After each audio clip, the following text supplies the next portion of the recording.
বন্ধুরা, এখন আবার এসেছি। দেখো কী বানাচ্ছি। আবার একটা রেসিপি নিয়ে চলে এসেছি, আপনাদের শেখাবো আর আমিও বানাবো। আমার দোকানেও কাস্টমারদের খাওয়াবো। দেখুন আমি কেমন বানাই।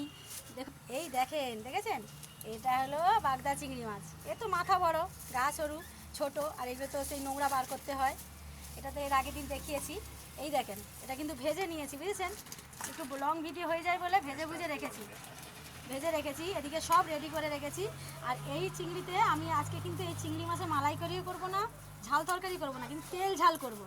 তেল ঝাল করার মধ্যে দেখুন এইটুকুনি কিন্তু পেঁয়াজ নিলাম, বেশি পেঁয়াজ কিন্তু নয়, অনেক চিংড়ি, পেঁয়াজ কিন্তু খুবই কম। আচ্ছা, এবার দেখুন তেল প্রচুর গরম হয়ে গেছে। এতে আমি গোটা গরম মশলা দিয়ে দিলাম, দেখুন বেশি দিইনি, 3-4টে এলাচ, লবঙ্গ, দালচিনি দিয়ে দিলাম।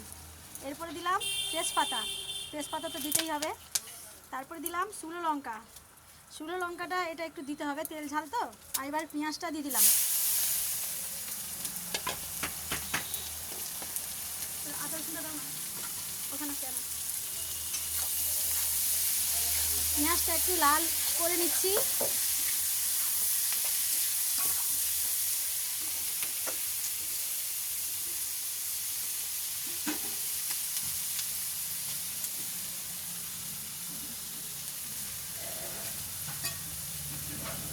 রসুনটা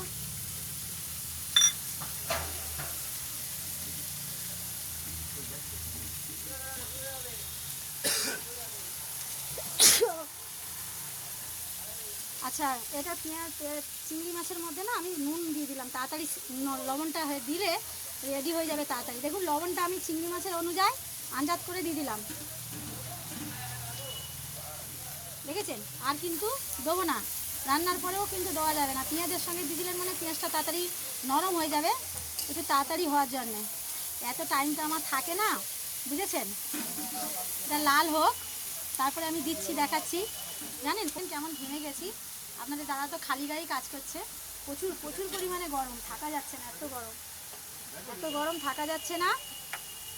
ওই জন্যেই অদ্ভুত গরম। আর তার মধ্যে এই যে এখানে ভাটটি জ্বলছে, আর এখানে খাবার দাবার এই ছোটো জায়গা, হাওয়া পাস হয় না, আমাদের তো তাও গরম লাগছে। আর আজকে ওয়েদারটাও কেমন হয়ে গেছে, গুমুট গরম, বৃষ্টি হচ্ছে কিন্তু গুমুট গরম হয়ে আছে, কেমন অদ্ভুত টাইপের, জানেন। পেঁয়াজটা লাল হোক, পেঁয়াজটা লাল হয়। আর ওয়েদার দেখেছেন, এই দেখেন কেমন গুমুট গরম হয়ে আছে, টিপটিপ বৃষ্টি পড়ছে, আর প্রচুর পরিমাণে গরম লাগছে। আছে তো এখানে মাংসের দোকান, এই যে প্রচুর লাইনও পড়ে গেছে মাংসের দোকানের আজকে। আমি ওই জন্য এখন যাইনি, পরে যাব। এই দেখুন লাল হচ্ছে, লাল হোক, তারপরে দেখাচ্ছি। দেখুন বন্ধুরা, পেঁয়াজটা কিন্তু লাল হয়ে গেছে, দেখেছেন একদম লাল হয়ে গেছে। দেখেন ভাজা হয়ে গেছে, বাদামি কালার চলে এসেছে। এবার কিন্তু আমি কি দেবো জানেন, আদা রসুন এটা একটু বেশি দিচ্ছি, তেল ঝাল তো একটু দিয়ে দিলাম, যেহেতু চিংড়ি মাছ ওই জন্যেই। আবার বাগদা চিংড়ি একটা থাকবে। লবণ তো দেওয়া আছে বন্ধুরা, লবণ কিন্তু দ্বিতীয়বার আর দেওয়া যাবে না। এবার এই দেখুন গোটা লঙ্কা তো দেখতে ভালো লাগে, ওই জন্য আমি কিন্তু গোটা লঙ্কা দিয়েছি, মানে এটা চেরা নেই, পুরো বোঁটা ছাড়ানো গোটা লঙ্কা ফেলে দিলাম। তারপরে দিলাম টমেটমটাও দিয়ে দিলাম, দেখুন টমেটম দিয়ে দিলাম। আবার লাস্টে একটু দেবো অল্প কটা, কিন্তু এটা গ্রেভি হওয়ার জন্য দিচ্ছি, তেল ঝাল করার জন্য। তারপরে আবার দিলাম দেখুন জিরে গুঁড়ো, জিরেটা বাটা হয়েছিল, ওটা জিরে বাটা ঝোল হয়ে গেছে, ওই জন্যই থাকলে গুঁড়ো ব্যবহার করি, গুঁড়ো দিয়ে দিলাম।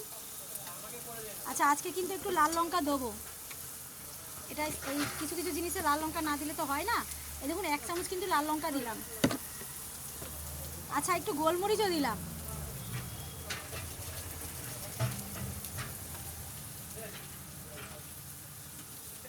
এবার একটু হলুদ দিচ্ছি, এক হাতে ফোন এক হাতে, এই দেখুন হলুদ 1 চামচ ভর্তি করে দিলাম, কেন চিংড়ি মাছ তেল ঝাল করবো, একটু লাগবেই মশলা একটু। এবার দেখুন একসঙ্গে সব কষিয়ে নিলাম, জিরে গোলমরিচ এটা কষিয়ে নিলাম। দেখুন একটু জল দিলাম, পেঁয়াজটাও গলে যাবে। এই ভাতটি এখানে রেখেছি কেন জানেন বন্ধুরা, যাতে তাড়াতাড়ি হয়, আপনাদেরও শর্টকাটে তাড়াতাড়ি করে দেখাতে পারি। আর আমারও দোকানে রান্না অনেক কিছু থাকে, তার মধ্যেও চেষ্টা করি যাতে আপনাদেরও কিছু রান্নাগুলো তুলে ধরার জন্যে। যে দেখাই আমি কেমন বানাই, আমার দোকানে কাস্টমারদের কেমন খাওয়াই। এই জন্যেই কিন্তু লাল লঙ্কাটা দিয়েছি। আমার কিন্তু লাল লঙ্কা কালার, আমি কালার ব্যবহার করি না। দেখেন কালার কিন্তু লাল লাল আসেনি, দেখেছেন? 1 চামচ লঙ্কা গুঁড়ো দিয়েছি কিন্তু একদম কালার আসেনি, কিন্তু কালার হয়ে যাবে। দেখুন আমি গোটা মানে শুকনো লঙ্কা এনে আমি নিজে গুঁড়ো করে রাখি। আমাদের তো পরিমাণে অনেকটা, ওই জন্য আমরা একদম 1 কিলো লঙ্কা আনি, দিয়ে গুঁড়ো করে আনি, অনেক দিন আমার চলে যায়, কৌটোতে ঢেলে দিই অল্প। আপনারাও যদি এরকম গোটা গুঁড়ো করে খান খুবই ভালো। গুঁড়ো করার তো জিনিস ভালো না, ওরা তো কেমিক্যাল দেয়, লাল লাল হয়ে যায়। লাল জিনিস তো খুব ভালো নয়। এখনকার অবস্থায় পরিস্থিতিতে যত লাল লঙ্কা তেল এমনি যত কম খাবেন তত শরীর ঠিক থাকবে, ভালো থাকবে, হেলদিও থাকবে। তেল মশলা রিচ এগুলো হবে না। না আমি ভিডিও করব। এই দেখুন, দেখেছেন এর জলটা দিয়েছি, একটু কষতে তো টাইম লাগবেই।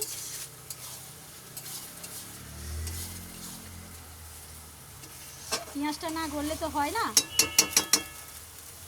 এবার না একটু চিনি দেবো, চিনি দিলে কিন্তু কালার হয়ে যায় জানেন। এই দেখেন চিনি অল্প দিয়ে দিলাম, সামান্য, 1 গাদা গাদা না, সামান্য।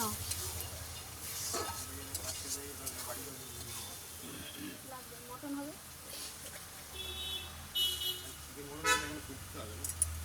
ও করে নেবো, দাঁড়াও না, হয়ে যাবে, এক্ষুনি হয়ে যাবে।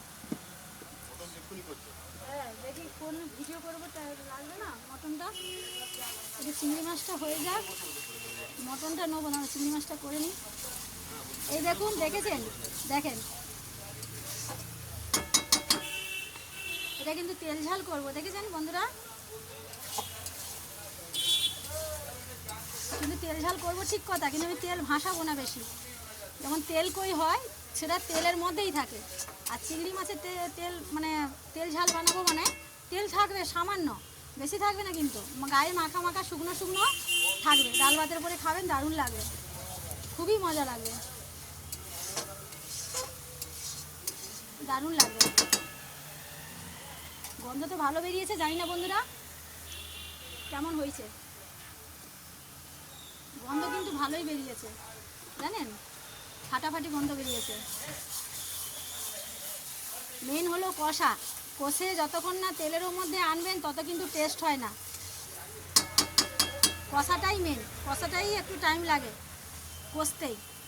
যে কোনো কষবেন, যে কোনো জিনিস কষে খেলে কিন্তু দারুণ লাগবে। দেখুন তেলের উপরে কিন্তু চলে এসেছে, আরও কিন্তু কষতে হবে।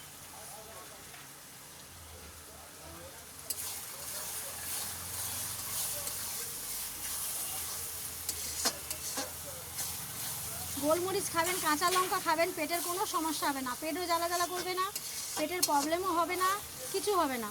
লাল লঙ্কাই যে খেতে হবে, কালার করতেই হবে। কালার করতে গেলে তেলের মধ্যে যদি চিনি ফেলে দেন না, আমার মারা দিতেন কি সুন্দর লাল এসে যেত। দাঁড়ান আজকে আমি মটনের রেসিপিটা চিনি দিয়ে আপনাদের দেখাবো। একটা হাঁড়ি চিকেন বানাবো, মটন দেখাবো। আমি এটা বানাচ্ছি একটু, এটা আজকে কাকিমাকে খাওয়াবো। কাকিমা মানে জানেন তো মায়ের মতন, মাথার উপরে বয়স্ক কেউ নেই, কাকিমা বলি। খুবই কষ্ট করে থাকে, আবার আমার কাছেই থাকে। ওই দেখেন জানলা দেখেছেন, প্রচুর গরমে থাকে। আর আমার এখানে রান্না, বেচারাদের অনেক কষ্ট হয়, কি করব বলুন। তাই আমার কাকিমাকে খাওয়া বলে আমি আরও তাড়াতাড়ি করছি। দেখুন কষানো হয়ে এসছে, আরও কষতে হবে, আর একটু কষতে হবে, আর একটু কষলে ভালো হবে, আর একটু কষতে হবে। হ্যালো বন্ধুরা, দেখুন তেল কিন্তু চলে এসছে, আর কিন্তু সব গোটা গোটা আছে, লঙ্কা গোটা গোটা, পেঁয়াজও হালকা গোটা গোটা, সে তো হয়ে গেছে, গোটা গোটা আছে। এবার আমি গোটা টমেটম দেওয়ার জন্যে, মানে দেখতে ভালো লাগার জন্যে আমি এটা দিচ্ছি, মানে টমেটম যারা ভালোবাসে ওপরে খেতে ভালো লাগবে। এবার কিন্তু আমি চিংড়ি মাছ ভাজাগুলো দিয়ে দিলাম, দিয়ে আমি কিছুক্ষণ এটাকে এরকম নাড়ালাম। নাড়িয়ে, যেহেতু বড় বড় বাগদা চিংড়ি, একটু ফুটাতে তো হবেই, না ফোটালে তো চিংড়ি মাছে মশলা ঢুকবে না। কিন্তু বন্ধুরা দেখেন, এবার আপনারা যদি তেল বাড়িতে খান, আপনারা তো রোজ খান না, কিন্তু এটা আমার ঘরোয়া নাম দেওয়া আছে, মানে ঘরোয়া রান্না, ওই জন্যে আমি এটা তেল বেশি ভাসাতে পারি না। এর ওপরে যদি সেই কই মাছের তেল ঝাল যেমন হয়, যদি তেল ওপরে তেল থাকে তাহলে কিন্তু ভালো লাগে, কিন্তু অত তেল আমার এখানে কাস্টমাররা খাবেন না। আমার যেহেতু ঘরোয়া নাম আছে, তেল ভাসা চলবে না, ওপরে তেল থাকবে না, সামান্য থাকলে ঠিক আছে, নাহলে এটা ওপরে যদি তেল এরকম তেল থাকবে তাহলে কিন্তু ওটা অন্যরকম হবে। ওটা আপনারা বাড়িতে তেল দিয়ে একটু বেশি করে খেতেই পারেন, কিন্তু নাহলে যদি তেল যারা বেশি খান না তারা কিন্তু এরকম খেতেই পারেন।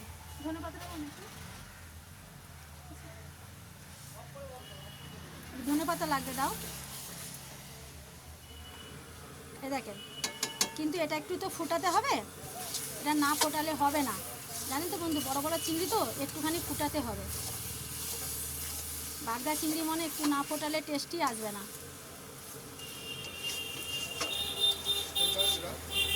এই দেখুন, আমি সামান্য একটু জল দিচ্ছি, কেন জানেন তো, একটু চিংড়ি মাছটার যেতে ভেতরে রস এফে সব যায়।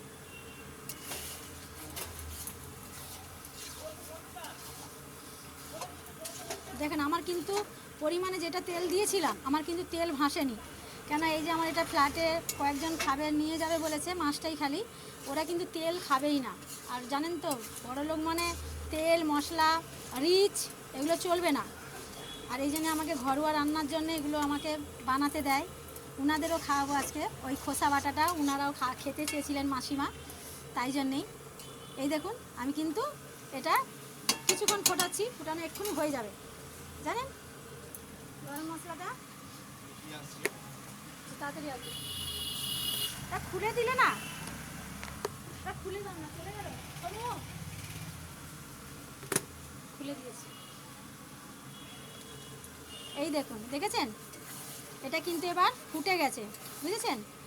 এই দেখেন ফুটে গেছে আমার, কিন্তু এটা রেডি, জানেন বন্ধুরা। এই দেখুন আমি কিন্তু গোটা গরম মশলা দিয়েছি, এলাচ লবঙ্গ ডালচিনি, কিন্তু আমি আবার গুঁড়োটাও ব্যবহার করব, যেহেতু তেল ঝাল। এটা আপনারা বাড়িতে যদি তেল দিয়েও বেশি করে দিয়ে খান ওটা খুব ভালো লাগবে, অন্যরকম লাগবে। এই দেখুন আমার তো গোটা গরম মশলা গুঁড়ো থাকে, এই যে গোটা গরম মশলা আমি দিয়ে দিলাম, কেন আমার এটা রেডি হয়ে গেছে, দিয়ে টেটে আমি ঢেলে দেবো। এই দেখুন, দেখেছেন, এটা কিন্তু আমার রেডি।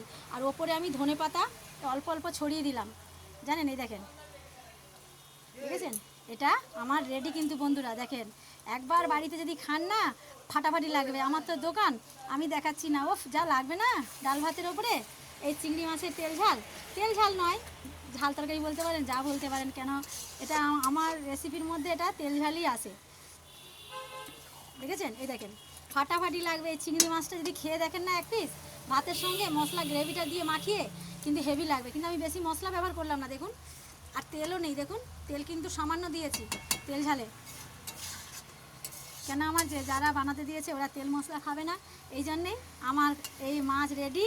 সবাইকে টাটা, সবাই ভালো থাকেন, সুস্থ থাকেন, সঙ্গে থাকেন, এই বলে শেষ করলাম। খাবেন তো চলে আসুন আজকে চিংড়ি মাছের তেল ঝাল, খেয়ে যান কেমন লাগে। আমি এবার গ্যাস অফ করে দিলাম, আমার কিন্তু হয়ে গেছে, এবার অফ করে দিলাম, শেষ বলে সবাইকে টাটা, সবাই ভালো থাকেন।